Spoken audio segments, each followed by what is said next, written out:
I went to Georgie's and I took measurements off of one particular Brent that they only made this wide.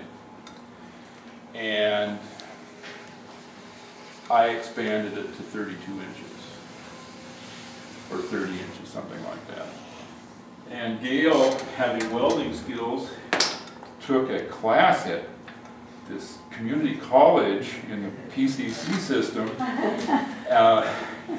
They had a $20 lab fee, and she knocked out 2 slab rollers in class. And so we have these slab rollers, but I don't use it so much anymore. So I'm making this slab. If you're more comfortable rolling one out, I think that's perfectly fine. I feel pretty good about, throwing.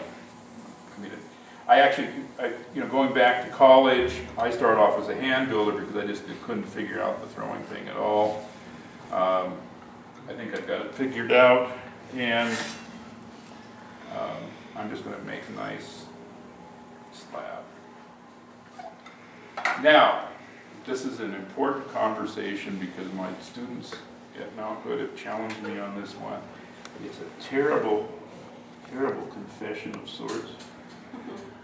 They got to talking about the spiral, and I put a spiral that goes from the outside in. And you'll look at pots, and oftentimes you'll see the spiral radiating from the center out, which is perhaps more natural as far as throwing is concerned. This is my issue, okay? I have concerns that the pots are still turning. And for me, reversing the spiral stops the pot from turning in my mind. And we don't want to spend too much time on this subject, but it's a reality. I put little epaulets on the shoulders of jars that I feel are too symmetrical, too whatever. I do something to the pot to stop it from turning. Anyway.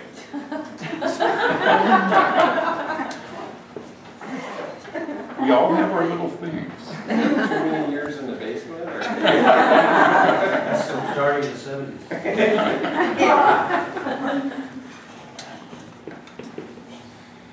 You don't know where this stuff comes from.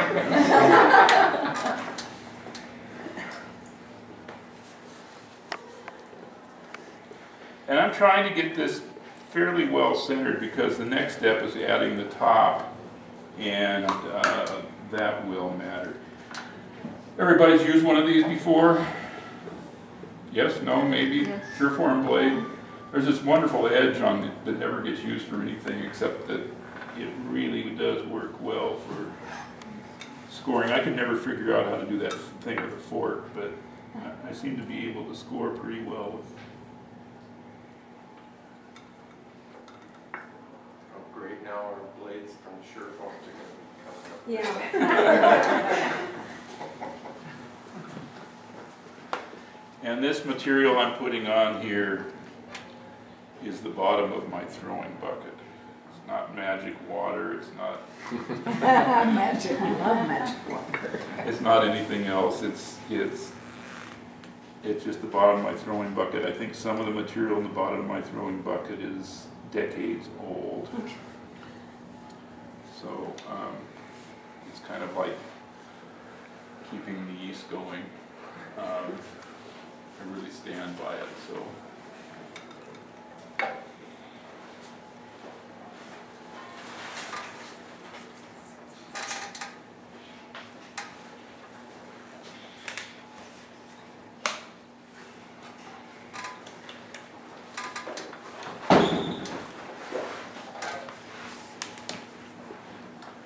I used to really fuss with this connection on the inside, and I realized it didn't matter, and I should have showed it to you when I held it up, but it actually ends up having the spread foot at the bottom. And I just really worked that in. And the other thing is that this has some rigidity to it. And so I can just simply trace around that line at this point. And eventually I'll get it down to the head. I usually always do it with a wooden knife or whatever we're calling those things. Never knew what the name of them was supposed to be.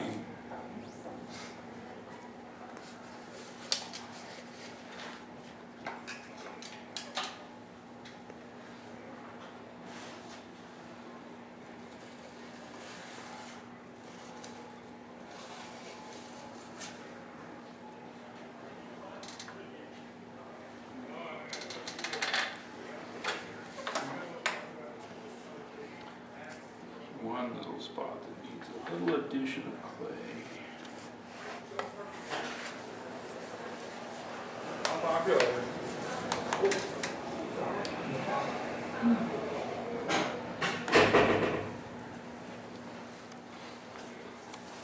Again, Don was originally scheduled to demo from 10 to noon, and then published in the brochure as 10:31.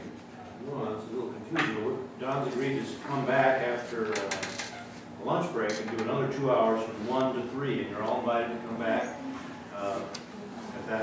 And you need to come back because I'm going to do the slickest cheap trick that has ever been exposed in clay. And he's gonna finish out what he's doing here until he gets to a natural breaking point. I don't mean to hurry him or anything, but I just want you to know that he's gonna be starting back up again. Maybe I can see you after history. At Thank one. you. History's overrated.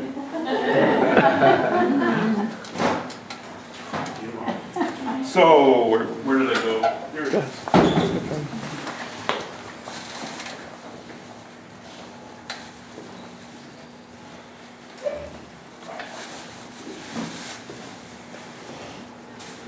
This morning when I was leaving the studio, I thought, oh, this piece is a little bit firm. I'll dip it in water again. I dipped it in water and I stuck it in my little tiny pad.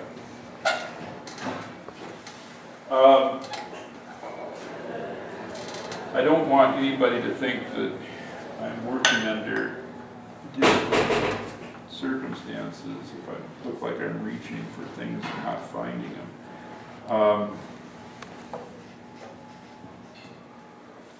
Your one wire on the floor. Yeah, I don't bend down and pick things up. I have many. And when eventually you run out of many, then you bend down.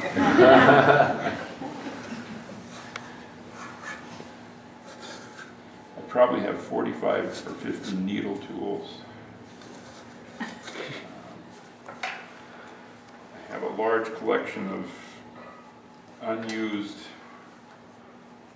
Dolan tools because I have fear that one day I won't be able to buy one, which has happened before. Okay, I'm going to get as close as I can to having this centered.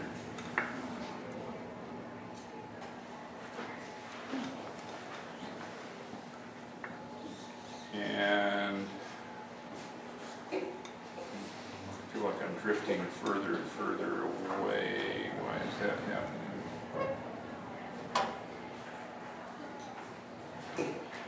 And the reason for wanting to, well, there's lots of reasons for wanting it centered.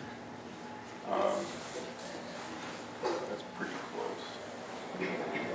And then I'm going to collapse this down. And you'll notice that this changed. No big deal at this point, okay? I'm going to come back. I've got to trim away some excess. And I think since, well, we're still in good time.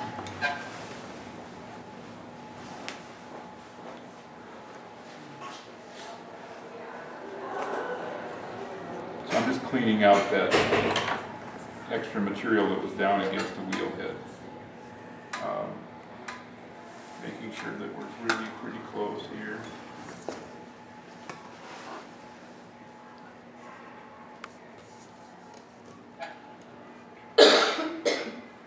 And we can probably,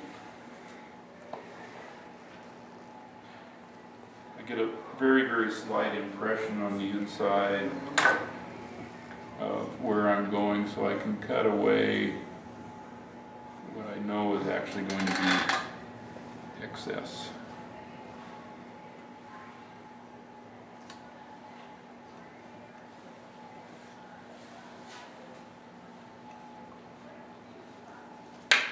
See, all of this extra work, changing it from a round pot into what it is, all has to do with glancing up one night and seeing a pot of somebody else's sitting on a shelf and going, oh, I kind of like that. And sometimes it doesn't come from pots, it comes from other things, but